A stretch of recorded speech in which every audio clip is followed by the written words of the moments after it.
ప్రేక్షకులకు నమస్కారం అండి. ఈరోజు మనం హార్ట్ ప్రాబ్లమ్స్, కొలెస్ట్రాల్ పెరిగిపోవడమే రక్తం చిక్కబడటం అని అనుకోవచ్చు మనం. ట్రైగ్లిసరైడ్స్, టోటల్ కొలెస్ట్రాల్, ఫ్యాట్ పెరిగిపోవటం వల్ల, కొలెస్ట్రాల్ పెరిగిపోవటం వల్ల కూడా మనకి ఈ బ్లాక్స్ అనేవి వస్తాయండి.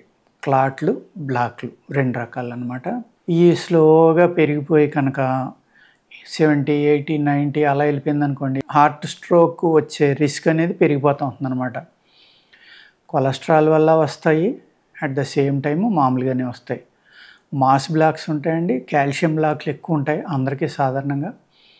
కాల్షియం బ్లాకేజ్ అనేది బాగా 100కి 60-70 మందిలో అదే వస్తుందని చెప్తారు డాక్టర్లు. మిగిలిన వాళ్ళకి ఈ కొవ్వు వల్ల వచ్చే బ్లాకేజ్ కూడా ఉంటుందండి.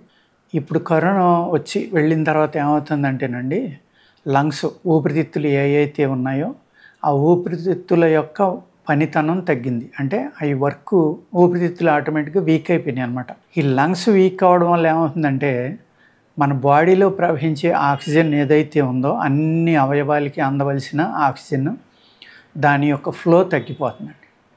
ఎప్పుడైతే ఈ ఆక్సిజన్ పర్సంటేజ్ అనేది మన శరీరంలో తగ్గిపోయిందో అప్పుడు ఆటోమేటిక్గా ఏమవుతుందంటే, మన రక్తంలో ఉన్న సెల్స్ అవనివ్వండి, లేకపోతే శరీరం మొత్తం మీద ఉన్న సెల్స్, అవయవాల్లో ఉన్న సెల్స్ అన్నీ కూడా ఆక్సిజన్ సరిపోనప్పుడు తొందరగా చనిపోతాయి. ఆక్సిజన్ చాలకపోతే ఏమవుతుంది, సెల్స్ చనిపోతాయి. వాటికి కూడా ఆక్సిజన్ కావాలన్నమాట. అవి బతుకుంటే మనం బతుకుంటాం. ఎక్కడ సెల్స్ అయితే చనిపోయినాయో ఆ సెల్స్ మళ్ళీ బయటకు వెళ్ళిపోవడానికి కూడా వాటి యొక్క నరాల్లో ఆక్సిజన్ ఫ్లో అనేది పర్ఫెక్ట్గా ఉంటే, ఆక్సిజన్ బ్లడ్ ద్వారా వెళ్ళి ఆక్సిజన్ అనేది, నరాల్లో ఆక్సిజన్ ఫ్లో అంటే మీరు డైరెక్ట్గా ఆక్సిజన్ వెళ్ళిపోతుందని కాదు, రక్తం ద్వారా ఈ ఆక్సిజన్ అనేది అన్ని చోట్లకి పంపబడుతుంది. ఆ వెళ్ళిన ఆక్సిజన్ వల్లే మన బాడీలో ఉన్న సెల్స్ అన్నీ బతుకుంటాయి అన్నమాట. ఎక్కడికైతే ఈ ఆక్సిజన్ ఫ్లో పర్ఫెక్ట్గా లేదో అక్కడ అవయవాల్లో ఉన్న సెల్స్ చనిపోవడం వల్ల, ఫ్లో తక్కువ అవడం వల్ల, చనిపోయినాయి అక్కడ ఉండిపోవడం వల్ల అవన్నీ కూడా ఒక ప్రదేశంలో ఆగితే ఏమవుతుందంటే, అక్కడ మనకి ట్రాఫిక్ జామ్ లాగా, ఇప్పుడు రోడ్లు ఖాళీగా ఉన్నాయి, అనేక రకాల వాహనాలు వెళ్తున్నాయి, హ్యాపీగా వెళ్ళిపోతాయి. ఎక్కడో ఒక చోట ఏదో జరిగింది, లేకపోతే 4 వాహనాలు అడ్డం వచ్చినాయి, మొత్తం ట్రాఫిక్ జామ్. అదేవిధంగా ఏమవుతుందంటే, ఈ నరాల్లో ఫ్లో అయ్యే బ్లడ్ జామ్ అవటం వల్ల ఏ అయితే కల్మషాలు, చనిపోయిన సెల్స్ ఉన్నాయో అవి ఒక ప్రదేశంలో ఆగిపోయినాయి అనుకోండి, అప్పుడు మనకు బ్లాకేజ్ కానీ, ఈ కాల్షియం ఎక్కువ అవడం వల్ల అది ఆగిపోయినా కూడా ఈ క్లాట్లు, బ్లాక్లు అనేవి వస్తూ ఉంటాయండి. ఇవి వచ్చినప్పుడు ఏం చేయాలంటే, మనం అవి కరిగిపోవడానికి మనం ఏదైనా మూలికలు ఉంటే వాడుకోవాలి, లేదంటే స్టంట్ వేయించుకోవడం, ఆపరేషను, ఓపెన్ హార్ట్ సర్జరీ, ఇలా అనేక రకాలైన మోడర్న్ వైద్యాల్లో కూడా దీనికి ట్రీట్మెంట్ ఉందండి. అనేక రకాలైన కల్మషాలు ఈ బ్లడ్లో కలిసిపోవడం వల్ల కూడా బ్లడ్ థిక్నెస్ రావడం కానీ, ఈ బ్లాకులు కానీ, క్లాట్లు రావడం కానీ జరుగుతుందన్నమాట.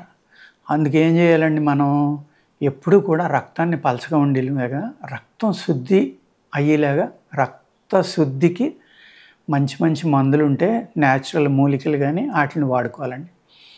ఎప్పుడైతే మీకు రక్తం శుద్ధి అయ్యింది అంటే అక్కడ అర్థం ఏంటి, రక్తాన్ని శుద్ధి చేసి మన శరీరానికి కావాల్సిన మినరల్స్ కానీ, విటమిన్స్ కానీ, ప్రోటీన్స్ కానీ పంపడంలో లివరు, స్ప్లీను, లంగ్స్, కిడ్నీస్ ఇవన్నీ కూడా మనకి ఏది లంగ్స్ ఆక్సిజన్ ఇస్తే మిగిలినవన్నీ ఫిల్టర్స్ ఇవన్నీ.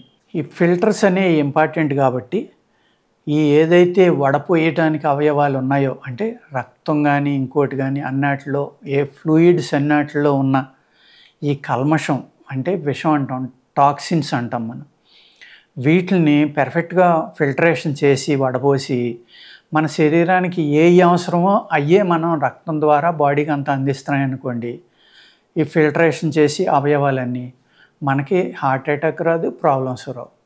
ఎప్పుడైతే ఒక అవయవం, సపోజ్ లివర్ పాడైనా ఇబ్బంది, రక్తంలో కల్మషాలు పెరిగిపోతాయి, పొట్టలో ఫ్లూయిడ్స్ పెరిగిపోతాయి, లివర్ చేయవలసిన అనేక అద్భుతాలన్నీ మానేయటం వల్ల మన బాడీలో అనేక ప్రాబ్లమ్స్ వస్తాయి. అలాగే కిడ్నీ చేసేది కిడ్నీ చేయకపోతే, స్ప్లీన్లోది స్ప్లీన్ అవ్వకపోతే, హార్ట్ చేసేది అది. హార్ట్ ఇబ్బంది పడటానికి కారణం ఈ 4 అవయవాలేనండి మెయిన్. ఇవన్నీ శుభ్రంగా ఉన్నాయనుకోండి, అప్పుడు గుండె ఆనందంగా ఉంది, హ్యాపీగా ఉంది. అందుకేంటంటే హార్ట్ ప్రాబ్లంకి హార్ట్కి ఒక్కదానికి ఇస్తే అవదండి. ఇంపార్టెంట్ ఏంటంటే రక్తశుద్ధి, రక్తం అనేది పూర్తిగా శుద్ధి అవ్వాలి. ఈ రక్తశుద్ధి అనేది చాలా ఇంపార్టెంట్ అన్నమాట. దానికి మన దగ్గర హృదయామృతం అని ఒక మందు ఉందండి. ఇది ఒక నెలకు వస్తుంది, 200 గ్రామ్స్. ఇది డైలీ 1 స్పూను లేవగానే తీసుకోవాలన్నమాట. తినడానికి కూడా చాలా బాగుంటుంది, స్వీట్గా ఉంటుంది.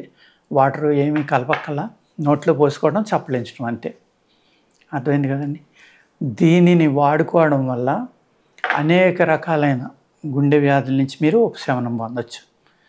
చాలా అంటే చాలా బాగా పనిచేస్తుందండి. మాకు పేషెంట్లు చెప్పిన ఫీడ్బ్యాకే ఇది. మేమేదో చేసేసి గుడ్డిగా మీకు ఇచ్చేసి తగ్గిపోతుందని చెప్పట్లేదు, లేకపోతే మీరు పూర్తిగా ఇది అన్ని రకాల జబ్బుల్ని తగ్గించేస్తుందని చెప్పట్లేదండి.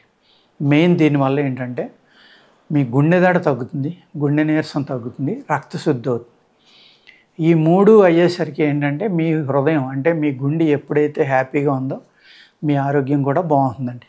ఈ గుండె దడ వల్ల ఏమవుతుందంటే అతిగా కొట్టుకున్నప్పుడు మనకు విపరీతమైన టెన్షన్ వచ్చేస్తూ ఉంటుంది. ఎంత స్పీడ్గా కొట్టుకుంటుంది, ఎంత ఎక్కువగా కొట్టుకుంటుంది, ఆగిపోతుందేమో, హార్ట్ స్ట్రోక్ వస్తుందేమో అని అనేక భయాలతోటి మనం నరకాన్ని అనుభవిస్తూ ఉంటాం అన్నమాట.